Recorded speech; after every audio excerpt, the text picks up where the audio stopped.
Cek dulu dompet kalian tuh. Pasti ada nyelip wajah bapak yang ganteng dan berwibawa ini kan? Tuanku Imam Bonjol, ketua geng paling paten dari Sumatera Barat. Sorban putih, naik kuda, pokoknya the real MVP lah lawan Belanda.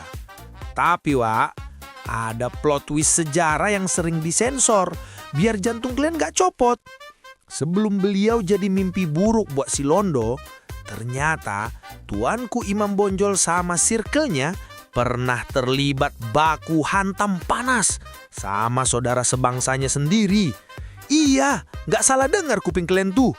Perang Padri itu awalnya bukan Indonesia vs penjajah, tapi orang kita vs orang kita. Sesama Minang, sesama Muslim, tapi saling pijak-pijakan cuma gara-gara beda server pemahaman agama. Hancur minah kali kan? Eits, tahan dulu jempol petir kalian itu. Jangan langsung cancel lawak.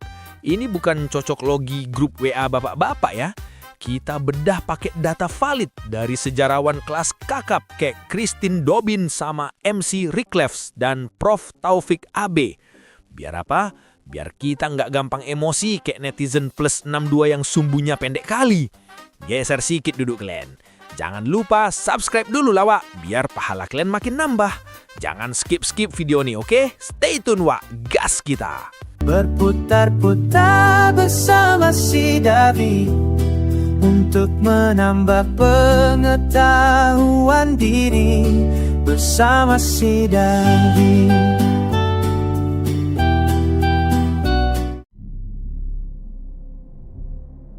Oke Wak, kita rewind ke tahun 1800-an.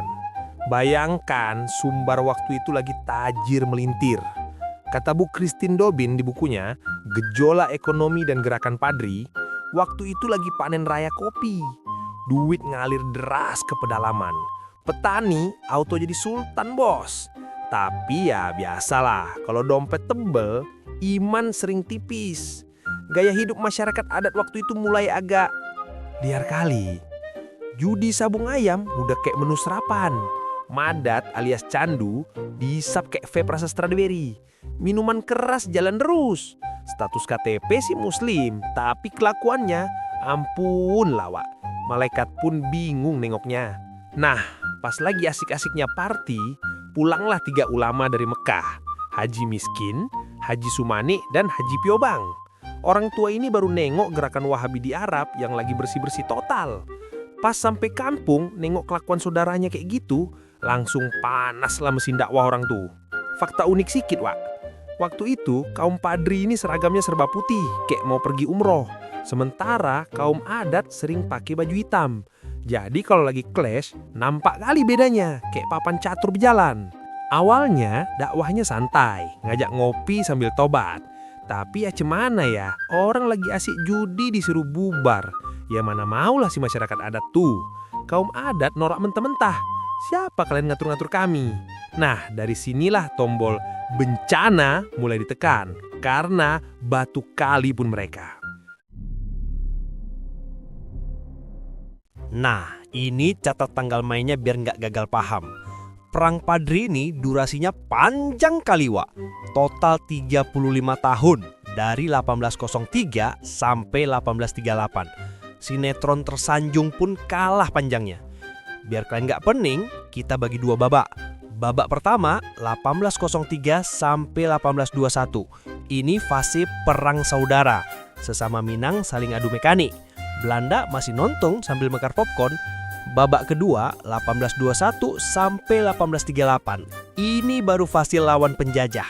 Mulai pas kaum adat blunder minta tolong Belanda sampai akhirnya Imam Bonjol ketangkap. Bentar, sebelum masuk ke aksi laganya, kenalan dulu kita sama bosnya. Nama kecil beliau itu Peto Syarif, Wak. Pas muda gelarnya Malim Basa. Terus kenapa dipanggil tuanku Imam Bonjol? Itu karena beliau diangkat jadi imam alias komandan di daerah Bonjol, Pasaman.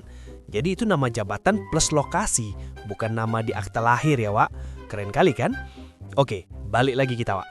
Karena dakwah mulut gak mempan, faksi garis keras di kaum Padri mutusin buat kasih tanda cinta.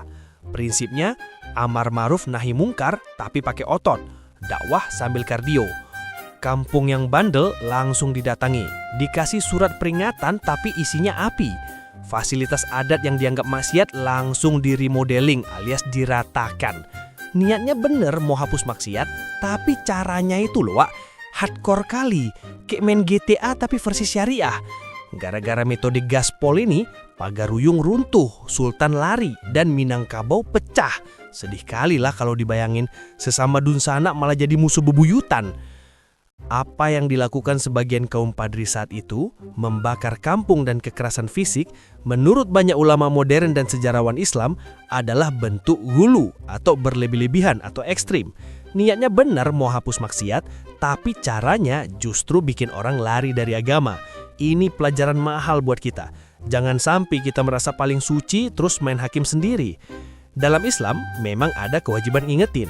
Tapi Al-Quran sendiri di surat Al-Baqarah ayat 256 bilang tegas, tidak ada paksaan dalam agama. Dan di surat An-Nahl ayat 125, Allah suruh dakwah itu dengan hikmah alias bijaksana dan mau'izoh hasanah, pengajaran yang baik. Nah, kalau ini cara ngingetinnya nggak pakai kesabaran. Wah, Nabi Muhammad aja dakwahnya lembut kayak kapas. Ingat pas Nabi di Taif, disakiti malah mendoakan. Itu baru the real panutan. Makanya zaman tuh banyak yang mau ikut masuk ajaran Islam karena penyampaiannya yang chill, lembut. Maka banyaklah jatuh cinta sama Nabi besar kita, Wak. Bukan fanatisme berlebihan sampai main fisik ke saudara sendiri itu big no. Islam tuh rahmatan lil alamin, bukan rahmatan lil marah-marah. Kalau maksa orang taubat pakai kekerasan, maksa syariat pakai kekerasan pula, bukannya sadar orang-orang tua, malah jadi dendam kesumat pula lah si kawan-kawan tuh. Disinilah letak komedi tragisnya. Maaf cakap ya, Wak.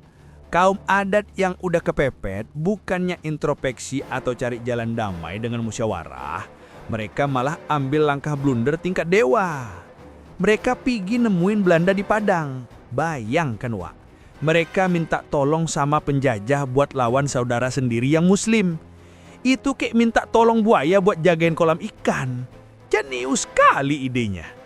Februari 1821, ditekenlah perjanjian penyerahan kedaulatan Minangkabau ke Belanda.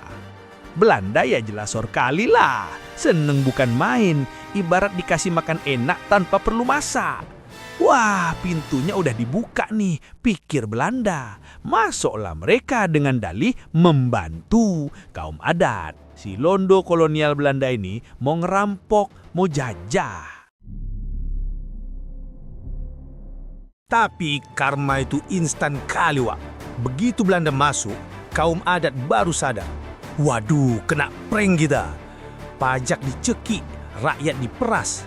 Belanda nggak peduli kau adat atau padri, semuanya pun disikap. Di sisi lain, Tuanku Imam Bonjol makin ganas perlawanannya. Belanda sampai bangkrut dan pening kepalanya. Di saat kritis inilah, otak semua orang mulai on lagi. Di momen inilah, hidayah persatuan itu turun. Menurut catatan Prof. Taufik Abdullah, terjadi kesadaran kolektif dari kedua belah pihak. Terjadilah rekonsiliasi legendaris, momen Sumpah Sati Bukit Marapalam. Kaum adat dan kaum padri kongko bareng, ngopi bareng, buang ego, terus salaman dan bikin sumpah sakti. Adat bersandi Sara, Sara bersandi Kitabullah. Adat bersendi agama, agama bersendi Al-Quran. Akhirnya mereka sadar, musuh kita bukan yang pakai baju putih atau baju hitam, tapi si londo kolonial itu. Bersatulah mereka semua. Dan persatuan inilah yang bikin Belanda stres berat selama 20 tahun lebih dan hampir bangkrut. Bayangin, Wak, harus gaji tentara, beli mesiu, dan kirim logistik ke pedalaman hutan Sumatera selama 3 dekade. Itu pengeluaran rutin yang bikin pusing. Karena buat Belanda adalah ketika dua perang terjadi bersamaan. Di Jawa mereka dihajar di Ponorogo. Di Sumatera mereka dihajar Tuanku Imam Bonjol. Kas negara benar-benar kosong.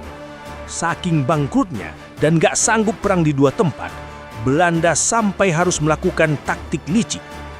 Gencatan senjata sementara dengan kaum padri. Perjanjian Masang 1824 sampai 1825. Alasannya, Belanda mau fokusin semua pasukan dan duit sisa ke Jawa dulu buat ngalahin Diponegoro. Setelah Diponegoro kalah 1830, barulah mereka balik lagi ngegas nyerang Padri dengan kekuatan penuh. Jadi, Wak, apa pelajaran daging yang bisa kita bungkus? 1. Jangan fanatik buta. Niat baik kalau caranya kasar, hasilnya jong. Dan fanatisme berlebihan terhadap suatu keyakinan juga enggak terlalu baik. Ikuti cara Nabi yang penuh kasih sayang, bukan penuh emosi. 2. Jangan mau diadu domba. Lihat tuh sejarah. Saking bencinya sama saudara, rela ngundang penjajah.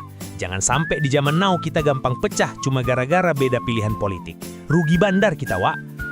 Tuanku Imam Bonjol udah nebus masa lalunya dengan perjuangan tulus sampai akhir hayat di pengasingan. Kita kasih hormat setinggi langit buat beliau. Gimana menurut kalian? Masuk akal gak barang tuh? Coba komen di bawah, kita diskusi santai kayak di warkop. Kalau kalian sor sama konten daging gini, jangan lupa like dan subscribe, biar si Dapi makin rajin bikin konten paten. Klik juga video aku yang lain, Wak, biar makin tambah terus wawasan kalian. Aku si Dapi, cabut dulu. Sehat terus kalian semua. Jangan lupa makan biar nggak lapar. Assalamualaikum.